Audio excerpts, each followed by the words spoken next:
Hello friends, कसे आहात? मजेत ना? तर नवीन दिवसाची नवीन सुरुवात. आज मी बनवणार आहे बॉइल्ड अंड्याची भाजी, कारण ही भाजी प्रफुल्लला खूप आवडते.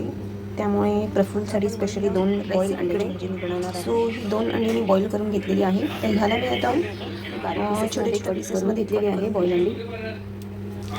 साईड बाय साईड मी कढई, हे जे एक्स्ट्राचं वाटप आहे ओल्या खोबऱ्याचं, ओल्या नारळाचं, तर ते मी एक्स्ट्रा बनवून ठेवते एमर्जन्सीसाठी. सो आता मी ह्याच्यामध्ये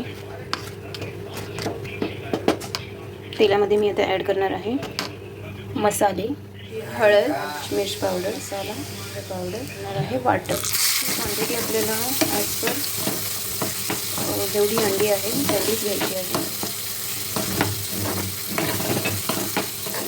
तर इथे मला थोडीशी भाजी अशी थपथपीत लागते, त्यामुळे मी एवढं वाटप थोडीशी कोथिंबीर मी ह्याच्यात ॲड करते. बाकी कोथिंबीर मी गार्निशिंगसाठी थोडी ॲड करणार आहे. अजून आता ह्याला उकळी यायची आहे. उकळी आल्यावरती मस्त अशी थिक ग्रेव्ही याची होणार आहे. सो आता मी ह्याच्यामध्ये ॲड करते मीठ.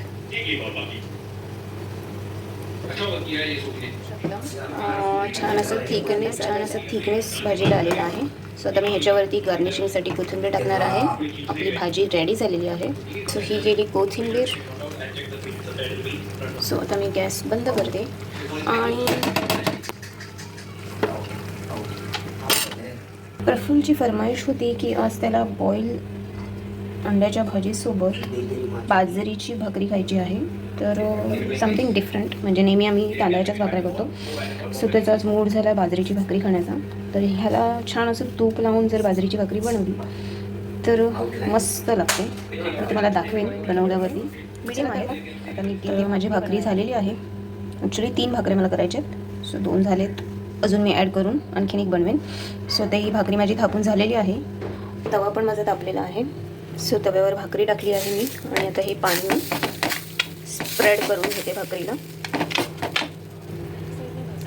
सो आता छान अशी मी भाकरी भाजून घेते आणि सो दोन्ही बाजूला मी ह्याला घी लावून घेतलं आहे. आणि भाकरी छान अशी नरम पण होते आणि घीमुळे ह्याला छान असा स्वाद पण येतो.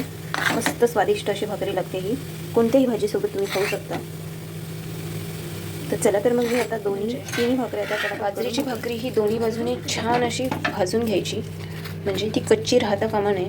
दोन्ही बाजूने जेव्हा ती छान भाजली जाईल त्यानंतरच त्याला घी लावायचं आहे. नाहीतर मग जर का ती कच्ची राहिली तर त्याची टेस्ट चांगली पण नाही लागत आणि उगाच मग ते पोट दुखण्याची कामं होतात जर ती भाजल्या नाही गेली तर.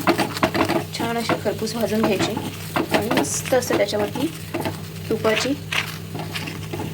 धार टाकायची.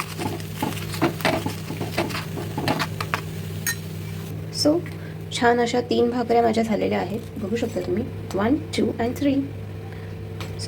तर फ्रेंड्स, तुम्हाला ही रेसिपी कशी वाटली नक्कीच कमेंट करून सांगा. भेटूया अशाच नवनवीन रेसिपीजसोबत. तोपर्यंत खात राहा, मस्त राहा. व्हिडिओ आवडला असेल तर लाईक, शेअर, सबस्क्राईब करायला विसरू नका. Bye bye.